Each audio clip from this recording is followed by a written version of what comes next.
compartilhar com todos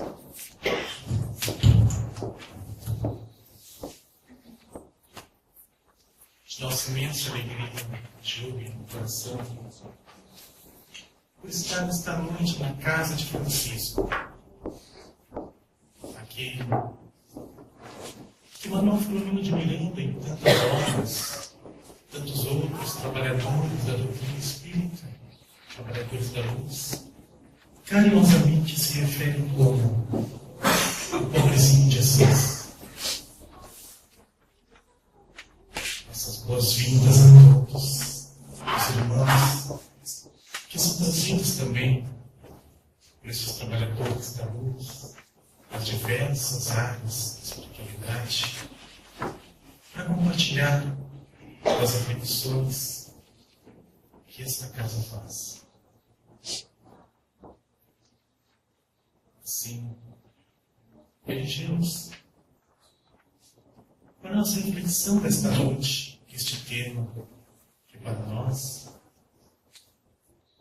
é talvez um dos mais belos, dos mais lindos momentos da humanidade.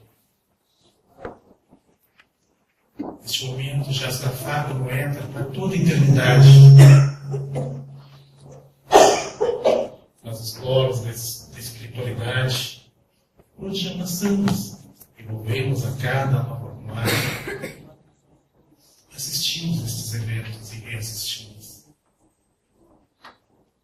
Mas, antes, porém, permito provocá-los um pequeno desafio. Quero propor-lhes 3 questões.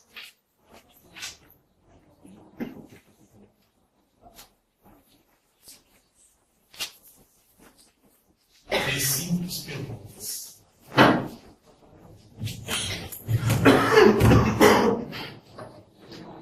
Eu realmente amo a Deus? O quanto sou capaz de amar o meu próximo? E quem é ele? Eu realmente amo a mim mesmo? 3 simples questões, meus irmãos. Não se pressem em responder.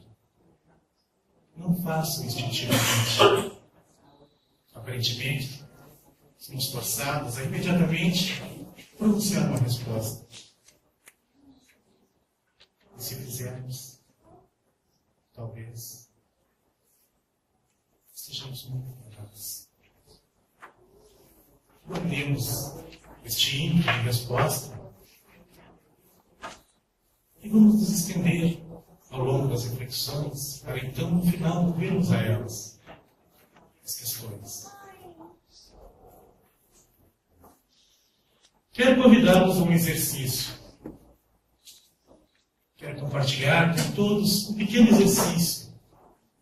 E por isso, rogo aos benfeitores desta casa, de toda a espiritualidade, que nos permita acessar novamente aquele arquivo.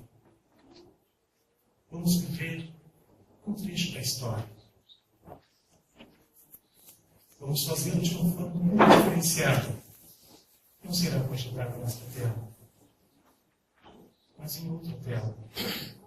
Uma que carrega conosco por toda a história de nossa existência. Uma tela que já está guardada aqui dentro. Para acessarmos esta tela, quero convidá-los que suavemente cerrem vossos olhos. Vamos cerrar os olhos e concentre-se na minha voz. Que ela seja o guia que necessitamos ao acesso a esta bela história.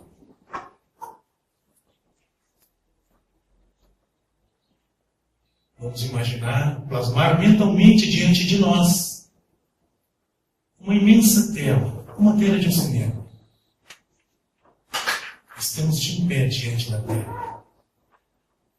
O que percebemos é apenas um ambiente anuviado. Não conseguimos definir imagem alguma. Mas algo nos força, nos convida a dar um passo à frente, adentrar na terra. E é o que vamos fazer. Deixemos-nos guiar pelo coração, pela voz do coração, que agora nos conduz. Adentrem a terra. Alguns passos à frente, o silêncio se faz. Continuemos.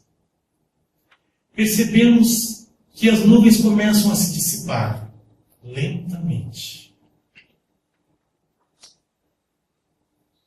Olhando à esquerda, conseguimos definir algo que nos parece imensas colunas, ainda um tanto enviadas, mas uma voz dentro de nós nos identifica no local, o Sinédrio. Imediatamente, que já havíamos estudado em nossas escolas, vem em nossa mente o Sinédrio. É lá que os fariseus, os doutores da lei, decidem os caminhos da nação. É lá que estudam a Torá, que estudam o Decálogo de Moisés. As imagens se definem melhor. Agora sim, temos certeza, é o Sinédrio. Estamos examinando detidamente essa imponente construção, quando, à nossa direita, alguns pequenos ruídos, como falas, nos chamam a atenção. E não conseguimos nos segurar. Nos viramos para o nosso lado direito e começamos a perceber agora alguns vultos estáticos, parados, alguns em pés, outros sentados, outros mesmos deitados. A imagem se define melhor e vimos agora que tratam-se de homens, mulheres, crianças, aleijados. Todos escutam atentamente uma voz, como que inebriados, a mesma voz que nos toca o coração profundamente, a mesma voz que nos inebria. Mas não conseguimos ver aquele que a pronuncia. Alguém se mexe. Como que desocupando uma posição central, e sentimos nosso coração palpitar. Pois que agora sabemos de quem é a voz, ainda não o vemos. Mas ele, com certeza, tanto ouvimos falar, tanto desejamos estar diante dele. E eis nossa oportunidade. Finalmente, focamos em nossa visão. Os vestidos longos, sentado a uma pedra, seus cabelos longos, divididos ao meio, à moda nazareno, suas barbas, cachos, seus cabelos, estende-se sobre os ombros, a parte frontal.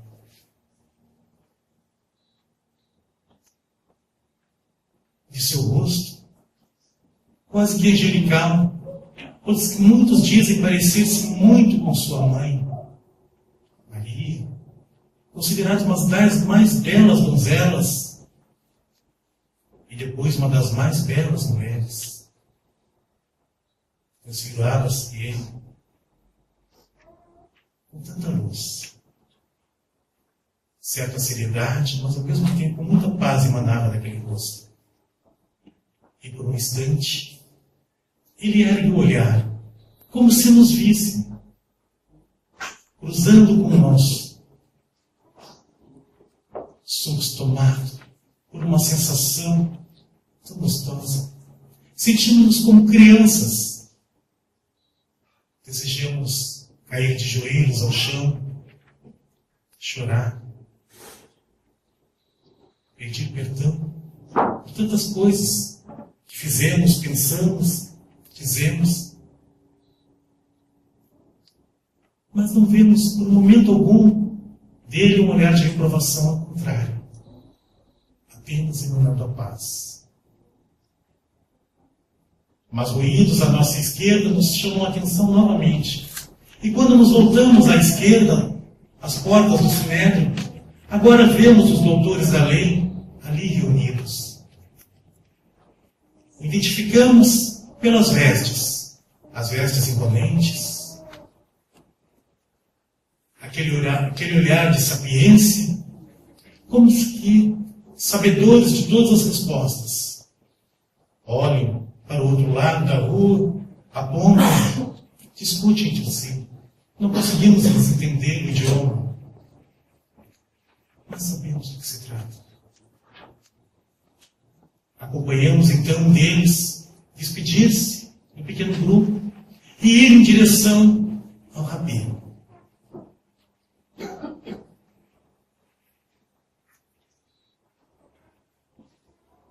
Ele então, portador de grande educação, de grande conhecimento,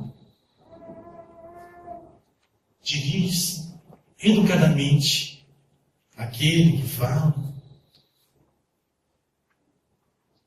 Ele interpela com uma questão.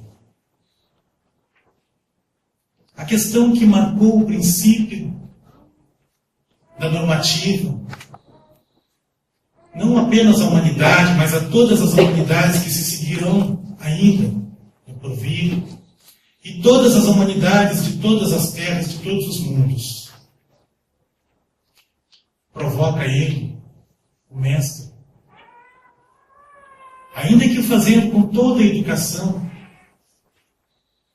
nós sabemos que por trás dessa diplomacia era qual serpente que aguardava uma resposta, pois que se esta não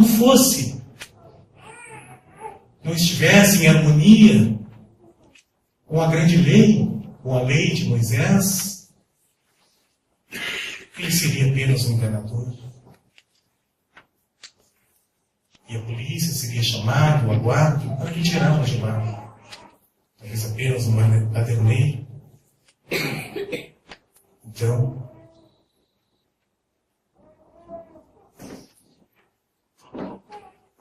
o fariseu, o doutor da lei, pergunta ao mestre: Rabi, qual o maior mandamento? Um átimo de silêncio se fez naquele instante. Todos voltaram-se para o inquisidor. Olhavam, admiravam. Alguns questionavam. Quanta petulância! Como pode ele fazer tal pergunta? O Filho de Deus? Um novo átimo de silêncio. E eles voltam-se agora para o Rabi, aguardando a resposta. Mas não sabiam eles que também aguardavam essa resposta infinitas almas de todos os mundos, de todas as regiões da espiritualidade. Aquele momento era como que transmitido universalmente a todas as regiões da existência. Todos aguardavam, não apenas os presentes. O Rabi, então, que durante a pergunta fitava o chão, ergue seu olhar em direção ao fariseu. Não há reprovação alguma, mas amor.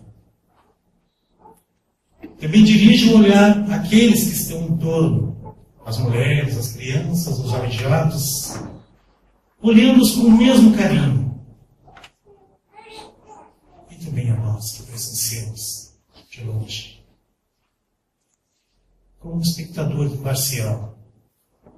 Nada podemos fazer, nada podemos interferir, apenas observar. Ele então, irradiando o mais pleno amor, transmite a maior das verdades. Diz o Rabi: amareis o Senhor vosso Deus de todo o vosso coração, de toda a vossa alma e de todo o vosso espírito. É o maior e o primeiro mandamento. E eis o segundo, que é semelhante àquele: amareis vosso próximo como vós mesmos. Toda a lei e os profetas estão contidos nestes dois mandamentos. Um novo átimo de silêncio. Almas inebriadas agora festejavam e jubilavam-se, pois que a diretriz ao progresso moral de todas as humanidades estava firmemente grafada para todos os tempos, todas as gerações no éter. Disponível a cada forma de vida, a cada consciência que quisesse ver, assim como nós estamos vendo agora. O doutor da lei, olhando aquele homem que por um momento sequer mudou sua forma de falar, mas emanava muito amor em seu olhar, na doçura de suas palavras, baixou a cabeça e sentiu-se agora qual criança.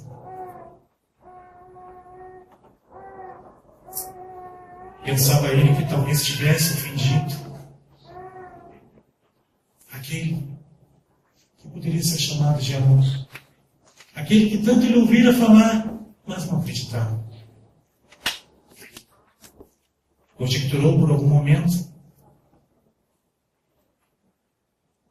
e percebeu que estava diante de um gigante, não de um pequeno pastor, não de um embusteiro, de um mágico, de um enganador, de um político, de um vaceiro, mas de um gigante. Percebeu ele que nem mesmo Gamaliel, que a essa altura já era um dos grandes sábios do Sinédrio, seria capaz de fazer síntese tão perfeita do decálogo do mestre. Moisés, que há mais de 1000 anos tivera com Deus e recebera de Deus a grande lei. A história não conta o que aconteceu com este homem, mas por certo, ele nunca mais foi o mesmo. Novamente o ambiente começa a esfumaçar-se e não mais percebemos as formas. Vamos retomando ao nosso espaço presente.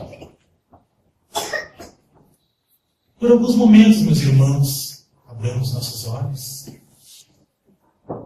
Aqueles que puderam se interiorizar, realmente acessar este arquivo aqui contido, ele jaz conosco em nossa consciência, em nosso coração, é diretriz de nossas vidas.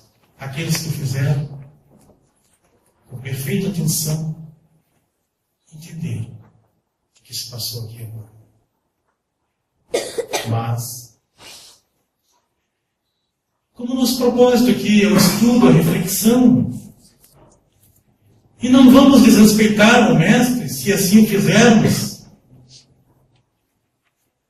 vamos questionar, vamos analisar, pois que o codificador assim inferia, assim nos orientava, questionemos a tudo, submetemos ao criterioso análise da razão, pois que a fé, a verdadeira fé, como nós espíritas estudamos, advém da compreensão do raciocínio. Então, submetamos esta pequena síntese do Mestre Jesus ao critério da razão, pois que estamos na idade da razão, nós vivemos em épocas do uso da razão e não podemos abdicar dela. Simplesmente não podemos jogar estes valores que nos condicionamos em todo o Ocidente ao longo de centenas de anos, simplesmente para dizer não, eu acredito simplesmente e não preciso questionar. Vamos questionar, pois que vivemos em um mundo tribulado, onde é importante a compreensão. Assim, traçamos algumas reflexões, onde chamamos a primeira de entendendo a lição. O que nos convida o Mestre? Como começa a grande síntese, ele diz, sintetizando um pouco mais ainda, né? Ama o teu Deus acima de todas as coisas, né? Amar a Deus acima de tudo. Aprendemos que Deus é onipotente, onisciente, onipresente, e, portanto, está em todas as partes, em todos os lugares. Mas é fácil imaginar isso. Com nossas deficiências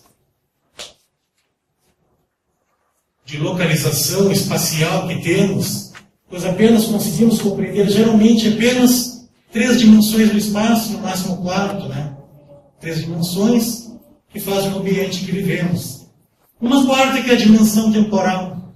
No máximo, entendemos isso. Mas Deus é além disso. Nos diz ainda que devemos amar o nosso próximo como a nós mesmos. E amamos, né? Todos amamos o nosso próximo. É tão fácil, tão simples. Afinal, quantas vezes, caminhando pela estrada, pela rua, fomos abordados por algum mendigo que nos pediu esmola, ou pelo menos apenas algo a comer, e ignoramos. Ou alguém queixando-se da vida perto de nós, e simplesmente abraçamos efusivamente, com muito carinho. Fazemos isso? Não fazemos?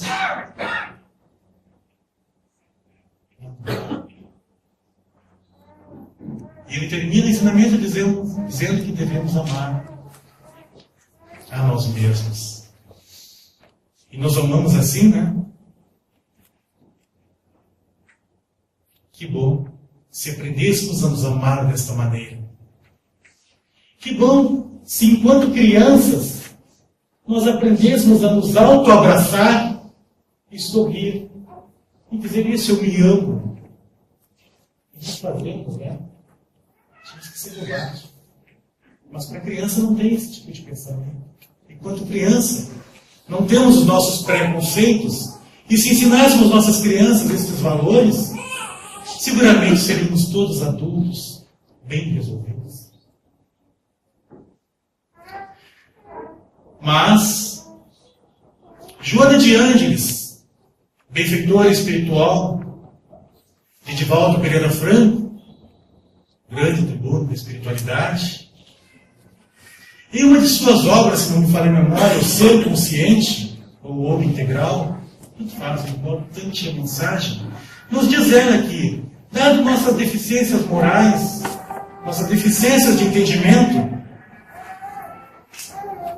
deveríamos inverter este processo. Vamos inverter esta grande síntese. E vamos aprender primeiro a amar a nós mesmos. Será que é mais fácil ou é mais difícil que amar o nosso próximo do que amar a Deus? Quem está mais perto? O nosso próximo ou nós mesmos? Quem caminha conosco todos os dias, dorme, levanta. Quando olhamos no espelho, quem está conosco? Além de nossos benfeitores, que a gente sabe que somos nós mesmos. Então, acho que Joana de Ângeles, acredito, com certeza, que esse conselho, essa indicação é muito válida. Vamos aprender a amar a nós mesmos. É um pouco mais fácil. Tá, mas alguém vai perguntar, e como eu faço para amar o meu próximo? Mas, alguns simples raciocínios nos levarão à compreensão de como isso acontece. Porque, em verdade, eu não preciso me preocupar com amar o meu próximo. Alguém vai dizer isso. Alguém talvez aqui levante e diga isso. Não, blasfêmia. Imagina, eu dizer uma coisa dessa. Eu não preciso me preocupar em amar o meu próximo. E Joana diz, primeiro ama a si mesmo. Pois que quando tu aprenderes a amar a ti mesmo, tu conseguirás amar o teu próximo. Tu conseguirás suportar o teu próximo. Por quê? A psicologia nos diz, nos fala do fenômeno da transferência, né? Do espelhamento, da projeção. Assim, tudo aquilo que censuramos em nós, que não queremos admitir em nossa psique, nós projetamos no outro. E nós enxergamos no outro aquilo que não queremos ver em nós. Então, como já vimos que é um tanto mais difícil começar a amar o outro imediatamente, e o outro apenas reflete o que sou, porque todos somos iguais, bem sabemos, e todos sofremos de males muito parecidos. Algumas nuances, mas, em essência, em tese, todos nós sofremos de males muito parecidos. Mudam-se alguns nomes. Os problemas variam, mas são muito parecidos. E, portanto, se eu aprendo a amar a mim mesmo, se eu aprendo a me tolerar, a me conhecer, eu consigo tolerar e começar a conhecer o meu próximo. Alguém aqui perguntará, então, tudo bem, se eu não preciso amar o meu próximo, eu vou amar a mim mesmo. E a Deus. Tu não acabaste de dizer que Deus, onipresente, onisciente, onipotente, vai além de nossa percepção quadridimensional, acabamos de falar aqui, né? Incluindo a dimensão tempo, mas sabemos que a existência é multidimensional. A própria ciência nos prova isso. Existem dezenas, centenas de dimensões. Matematicamente conseguimos pelo menos provar até hoje em torno de 9 dimensões.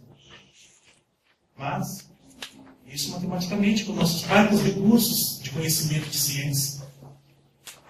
A afirmação que faço é porque, sendo também nome de ciência, é de meu interesse essas pesquisas, dado a informação, mas dividido convosco essa pequena informação, que talvez não sirva para nada, pelo menos dentro do nosso contexto de vida, mas é interessante saber que o universo é muito além do que compreendemos. Como fazemos para amar a Deus?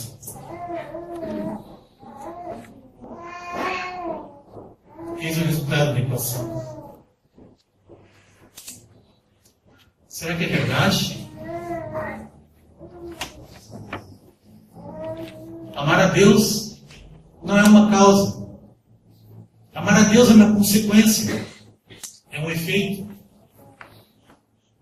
É uma construção.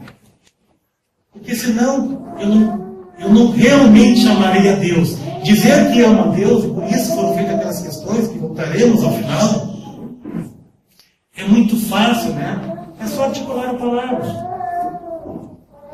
Mas será que estamos falando com a informação que obtivemos um pouco naquele arquivo, na sessão do começo? Tudo certo, não. Amar a Deus é possível, sim. Embora não vejamos, não sentimos, eu sinto Deus. Não, nós sentimos nuances variadas em função de nossos vários estados emocionais e como muito conseguimos sentir a presença de nossos bons amigos universais, os trabalhadores da espiritualidade, aqueles que se comprometem a estar conosco. Quando nos permitimos, conseguimos sentir suas presenças. Mas Deus é onipresente, onisciente, onipotente. Não posso eu sentir. Quase uma abstração, né? Então não nos preocupemos em ser fiéis ao amar a Deus. Vamos nos preocupar em amar a nós mesmos. Pois que assim o fazendo, amaremos o nosso próximo. E por consequência, progressivamente, não precisaremos, vejam bem, primeiro eu tenho que aprender a amar a mim mesmo para depois amar o próximo. Não. Isso é um processo de construção. Quanto mais eu amar a mim mesmo, concomitantemente, isso é um processo dinâmico, acontece o tempo todo. Quanto mais eu me amo, mais eu me compreendo, automaticamente eu começo a amar o meu próximo, a compreender o meu próximo. Não acontece uma coisa para depois acontecer outra. É quase que simultâneo. Eu começo a me amar, eu começo a me ouvir, e eu começo a ouvir o meu próximo. Estabelecida esta comunicação, esta harmonia de existência, então eu compreendo amar a Deus. Talvez alguém pergunte, tudo bem, em linhas gerais eu entendi. Mas, e assim como o codificador também fazia, vamos traçar uma espécie de roteiro, né? Talvez fique mais fácil de tentar descobrir como eu faço esse amar a mim mesmo. E eu propomos agora com uma segunda reflexão. Encontrando o caminho. O nosso primeiro ato, já falamos um pouco aqui, é o auto-amor e a arte da aceitação.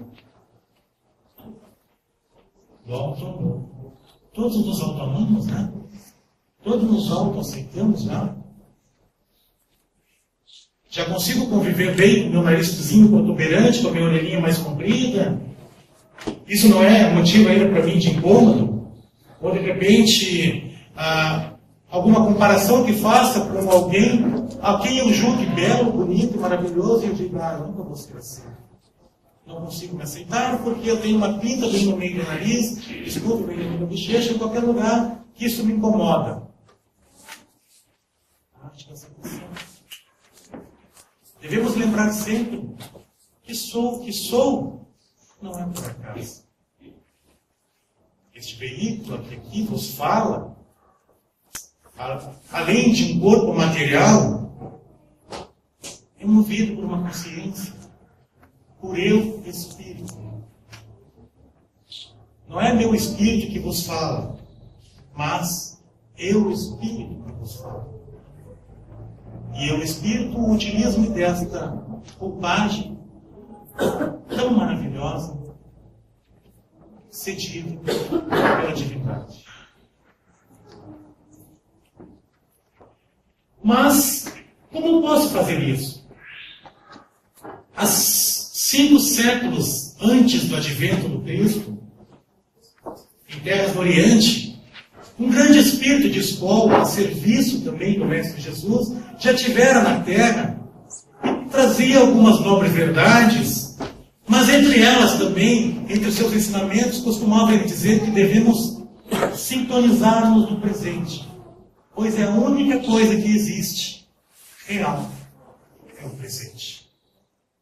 Assim, quando eu me permito sintonizar o pensamento em algumas coisas que eu quero do futuro, no ter e no poder, eu divago para o futuro que ainda não existe, eu abro as portas para a dualidade, para o não ter e o não poder.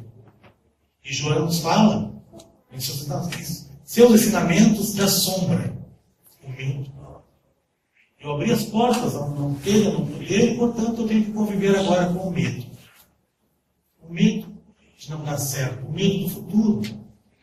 Mas também eu posso, com medo de encarar o presente, a dificuldade do presente, perder-me no passado. nas boas lembranças. Era tão bom. Me sentia tão seguro. Isso acontece, né? E aqui nós criamos, para tentar entender um pouco esse mecanismo, a nossa famosa roda dos porquê. Olha bem como isso acontece. Mecanismo de comparação. Eu perco a sintonia comigo mesmo porque eu não aprendi a me auto-amar, não aprendi a me auto-aceitar ainda.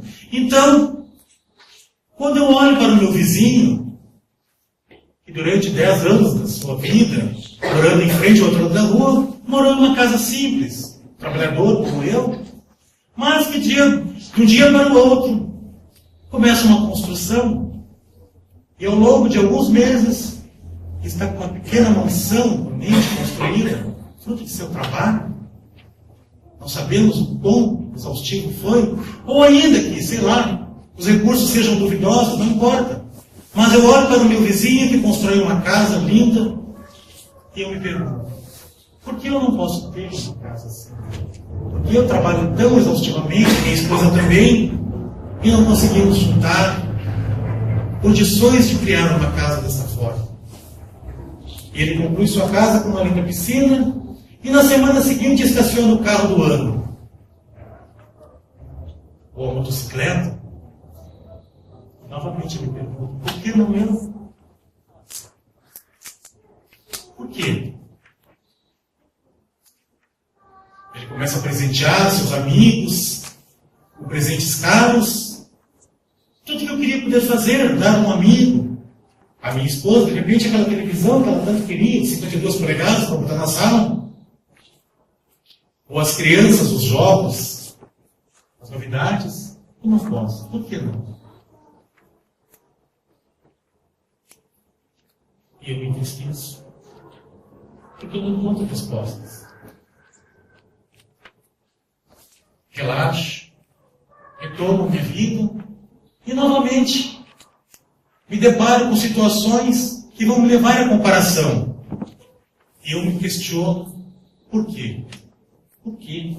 Por quê? E por quê? E advém o sofrimento. Prolonga-se o sofrimento, a dor.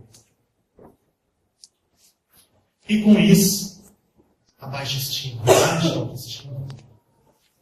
Ao ponto que, talvez, eu chegue a uma conclusão, uma resposta aos meus tantos porquês. E a pior de todas as respostas.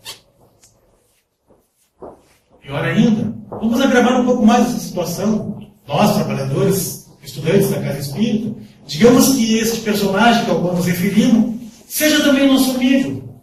E dizemos a ele assim, meu bom irmão, vamos à Casa Espírita, a um fraterno, um atendimento fraterno, receberás muitas instruções, consolo, ouvirás palestras, que bom. E o convidamos e ele vem de bom grado. Mas, como ainda não tem uma escola, ainda não entrou no processo, no educandário, não vem à Casa Espírita, não faz parte de estudos, então não tem condicionamentos para reflexões maiores, e ele ouve uma palestra de um irmão de boa vontade, que aqui vem, como nós hoje, e que fala naquele instante sobre a grande lei de causa e efeito. E ele conclui.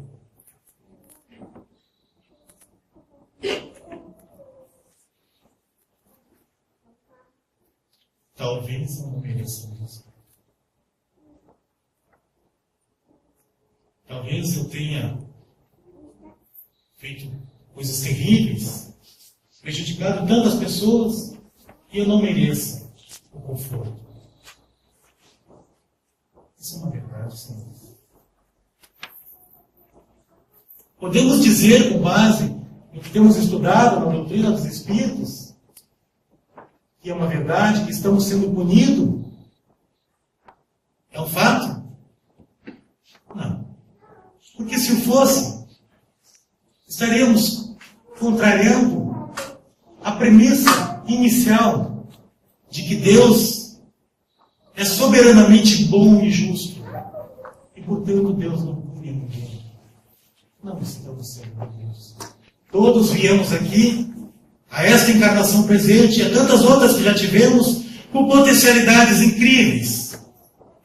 Joana, referindo-nos de novo a essa excelente benfeitora, que tantas coisas boas tem trazido em sua literatura, alguns acham difícil, mas o é, porque devemos nos esforçar um pouco mais para tentar entender, para crescer.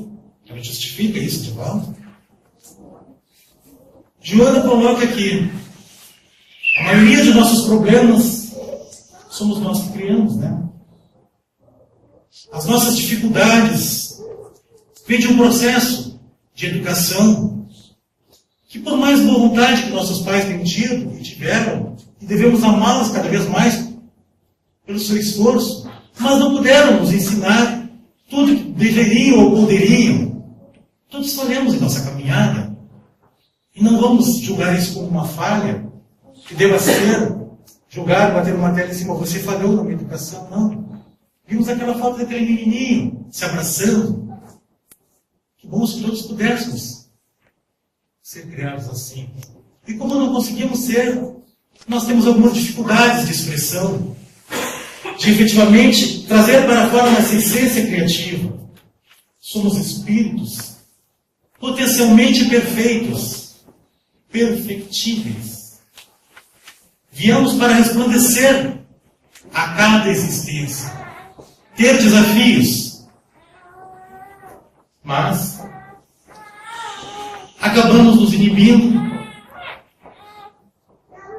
e, pior ainda, pela desinformação pré-julgando. Falávamos há pouco da comparação com nossos vizinhos, né? Jesus é nosso modelo e guia. Não nos comparemos aos nossos vizinhos. Aquele que tem mais ou menos. Ninguém é melhor que ninguém. Somos todos irmãos. Todos provenientes da mesma luz. E Jesus é o nosso modelo e guia. Portanto, se tivermos que nos comparar a alguém, que seja Jesus. Talvez outro que levante e diga: isso é blasfêmia. Nos compararmos a Jesus? Sim. Dizia ele, todos podeis fazer aquilo que faço, muito mais. Então nos comparemos a Jesus. Se quero chegar à lua, que eu mire o sol.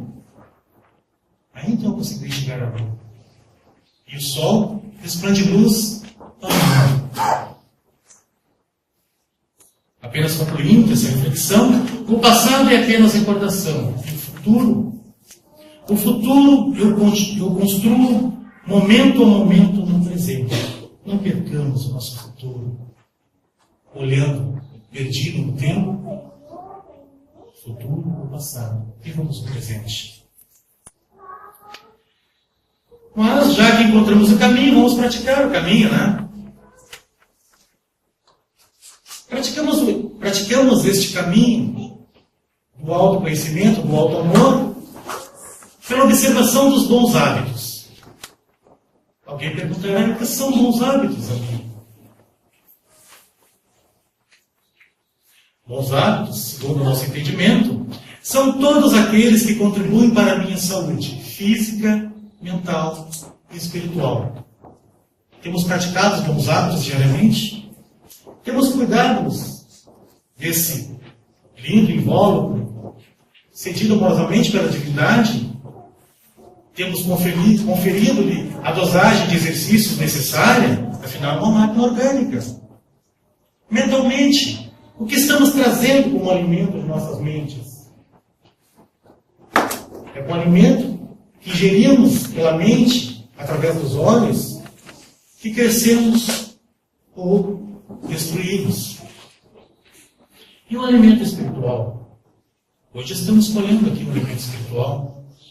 A prece diária, todas as manhãs, temos agradecido pelo dia que começará, pelos desafios que sequer conhecemos. E quando encerra o dia, temos agradecido ou feito como aquele benfeitor amigo que dizia que toda noite faz uma retrospectiva de seu dia, e se alguma coisa encontrasse errado, imediatamente buscava reparar no dia seguinte. Depois do pensamento, a fala é um dos mais poderosos meios de edificação ou destruição que tenho à minha disposição. Assim, portanto, eu preciso acostumar-me a utilizar as palavras mágicas. Quais são elas? Que palavras mágicas são essas? Por favor. Obrigado. Me desculpe. Te amo. Você já disse te amo hoje? Para o seu filho, para a sua filha, para o seu esposo, para a sua esposa? E você tentou dizer te amo para alguém que não faz parte dessa intimidade de família? Normalmente a gente não faz, né? Eu vou dizer te amo para o meu vizinho, meu Deus, como é que ele vai pensar? Mas devemos desvincular esse lei de amor carnal do amor crístico. Falamos aqui do amor crístico. E amor é diferente de paixão, né? Normalmente confundimos a paixão com o amor. E os gregos já definiram muito bem o que é paixão e o que é amor. E não vamos aqui trazer este conhecimento, porque demoraria um certo tempo para essa reflexão. Mas é importante aqueles que querem saber, estudem um pouco da filosofia e verão que os gregos muito bem delinearam qual a diferença entre amor e paixão. Também a prece consciente e salutar é salutar. Porém, devo lembrar sempre as palavras do Mestre Jesus. Não afeteis orar muito em vossas preces como fazem os gentios, que pensam ser pela multidão de palavras que serão atendidas. Então, meus irmãos, não vamos cavar joelhos ao chão por longas horas ao dia, clamando pela solução dos nossos problemas, por bênção divina. Vamos fazer, ainda que seja uma simples prece, diária, de coração, é o suficiente. Já seremos ouvidos. Dando continuidade, então, à prática de nosso caminho, é importante lembrar sempre que o amor que eu tenho é o que eu dou. Somente posso dar daquilo que é meu, que conquistei e que construí. Não ofertamos a ninguém o que não temos. As aparências caem, as máscaras caem, e a dor de uma máscara caída é terrível. Muitas vezes, fingindo dar amor, vendemos ilusão e alguém acredita em nós. Então, não é apenas agora nós, é mais de uma pessoa. E quando a verdade vem à tona, algumas feridas nunca se curam. Assim, meus irmãos, aceitar as limitações temporárias, quando eu olho para minhas dificuldades, é igual a resignar-me, que é diferente de acomodar-me. Nos acomodamos, né? Todos nós construímos em torno de nós o que a gente chama de área de conforto. Outro ensinamento da psicologia. Estabelecemos áreas de conforto, nos acomodemos. Está bom assim. Pintor, apareceu a dificuldade. Mas isso é castigo de Deus? Ou então, atirei pedra na cruz e agora estou pagando. Não. Ou então aqueles que não, tem que mudar isso, vou chutar o balde. Mudança na vida de 180 graus. Algumas vezes é importante entendermos o que é resignar-se. Muitas vezes podemos ver alguém em algum momento que aparentemente passivo diante de um vendaval que está acontecendo em sua vida e dizemos, veja, está parado, não está fazendo nada. Mas não é verdade. Talvez esse irmão esteja em seu momento de resignação. Ao aceitar a minha realidade, resignar-me pacientemente, eu silencio a mente. Devia ter gravado ali. Silencio a mente e percebo com clareza a melhor forma de modificar. Então, em meio de desavenças não se resolve nada. Eu preciso entrar em contato com minha essência. Eu preciso reencontrar o meu eixo. Isto se chama auto-amor. Olhar para mim. Isso não é ser egoísta, não. Isto é, entender que eu só posso ajudar alguém se ajudar primeiro a mim mesmo. Exercitar a bondade diariamente. Como é que a gente exercita a bondade diariamente? Nos pensamentos, né? Criar linhas de pensamentos, educar o nosso pensamento com uma boa leitura. Nas palavras, exemplificamos agora há pouco. No olhar, temos olhado com amor a qualquer situação. Nas atitudes. Eu não posso ter em distonia minha palavra de minha atitude. Eu não posso ser bom. Eu tenho que parecer também bom. Parecer e ser tem que andar juntos. Praticando o caminho, dando continuação, então, o auto-perdão e esquecimento. Nós nos auto-perdoamos. Já te auto-perdoaste pela falha cometida semana passada, ano passado? Já resolveste largar aquele fardo que carrega de culpa as costas, que te parece cada vez mais pesado, e tu diz, vou ter que levar isso eternamente? Temos? Precisamos? Então, evitar pensamentos e frases tais como: recrimino-me por ter sido tão ingênuo naquela situação. Muitas vezes a gente faz isso, né? Devia ter sido mais atencioso. Culpa minha, bem feito. Tenho raiva de mim mesmo por ter aceitado tão facilmente aquelas inverdades. Que julgamento, né? Tenho raiva de mim mesmo por ter aceito uma inverdade. Que culpa temos nós de que o outro nos mentiu?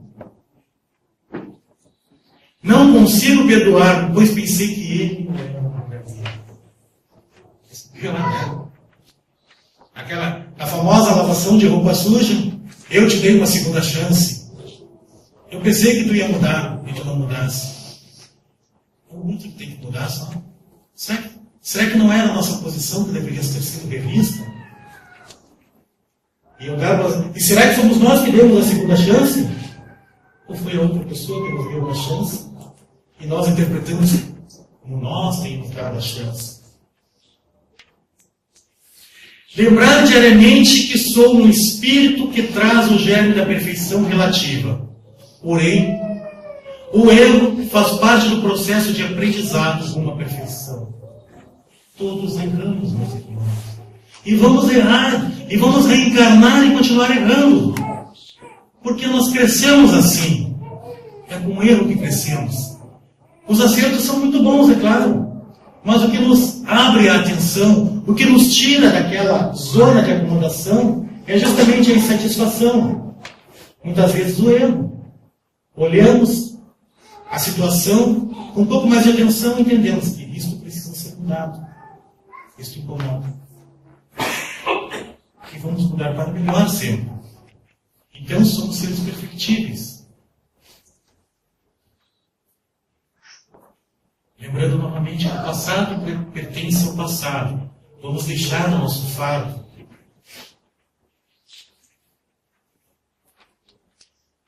Praticando o caminho novamente, temos o desapego familiar e material.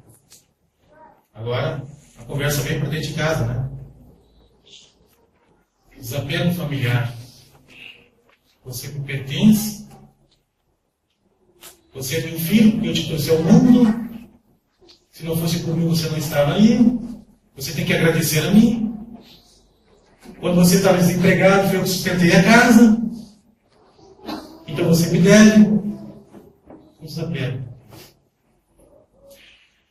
Meus irmãos, tudo que levaremos desta vida, não sei se alguém disse isso, mas há muitos anos eu digo isso, não sei porquê, mas talvez alguém tenha dito, eu tenho um filho, não lembro. Tudo que levaremos desta vida, meus irmãos, é a vida que levaremos. Nada mais. Valor algum, a não ser aqueles adquiridos para o Espírito. Então, eu devo lembrar constantemente que as pessoas que amo não me pertence. Os valores materiais que possuo são transitórios. O carro está estacionado ali fora. Tomara a Deus que continue assim. Mas se não estiver, quando daqui sair, será doloroso, claro. Mas não perderei minha vida. Trabalharei como tenho trabalhado incessantemente e conquistarei novamente. Não será o fim de minha vida. Amar, meus irmãos, é deixar a porta aberta, a porta do coração. E uma relação, de repente, um pode olhar para o outro e dizer: não dá mais, eu preciso de espaço. Por respeitar isso, né? Nós precisamos. Porque assim é a evolução, assim é o aprendizado. E poderá acontecer que aquele que partiu, porque o deixamos partir, o libertamos, porque entendemos que não nos pertencia, poderá acontecer que torne-se o nosso melhor amigo. Ou, quem sabe, se assim a espiritualidade prover, se o nosso plano reencarnatório tiver isso grafado, dias passarão, meses ou talvez anos, e essa pessoa voltará. E a harmonia se fará novamente. Não conhecemos a vontade de Deus e sequer lembramos os detalhes de nossa programação encarnatória. E então, Jesus lhe respondeu: pois dai a César o que é de César e a Deus o que é de Deus. Lembramos dessa passagem, né? Quando alguém pergunta se deveriam pagar os impostos, e ele pegando a moeda, pergunta de quem era aquela esfinge. E alguém diz: a do imperador, César. E ele diz: dai a César o que é de César e a Deus o que é de Deus. Eis o nosso compromisso, meus irmãos. Nosso compromisso conosco, com a espiritualidade. Para finalizar, volvemos às nossas questões. Lembram delas ainda? Pois é. Acho que já conseguimos responder de maneira um pouco diferenciada, né? Daquela que tivemos no ímpeto quando a lemos inicialmente. Seria um prazer imenso poder ouvir a resposta de cada um aqui presente e compartilhá-los. Mas, permito-me confessar-me um pouco diante de vós, trazendo-lhes a minha resposta. Pois que me julgo ainda muito longe daquilo que almejo, e talvez até de merecedor de estar aqui diante de vós, na casa de Francisco, coitadinho de Assis. E minha resposta? Diante da primeira pergunta, eu realmente amo a Deus? Muito pouco eu amo a Deus. A segunda questão, quanto sou capaz de amar o meu próximo e quem é ele? Depois de muita reflexão, sou capaz de amar o meu próximo tanto quanto sou capaz de amar a mim mesmo. E quem é meu próximo? Meu próximo é, na realidade, todas as formas de vida deste mundo que vive. Cachorrinho da esquina, bichinho que passa ali, que incomoda, todos. O gato que mia durante a noite, desvaradamente, mas é meu próximo. É uma criatura de Deus e tem um motivo para a existência. Ainda que eu não compreenda, mas é meu próximo. E finalmente, a grande pergunta: eu realmente amo a mim mesmo? Eu estou aprendendo. É difícil. Tem sido difícil. Mas eu resolvi, tomei uma decisão profunda. Depois de muito pensar, eu quero encarar essa. Eu quero aprender a amar a mim mesmo integralmente, plenamente. Porque eu já entendi o que eu quero fazer nessa existência. E é o que eu invoco a todos. Busquemos em vossos corações, busquem em vossos corações a razão de vossa existência. Aqui, nesta casa, casa de Francisco de Assis. Aquele que chamava todos de irmãos.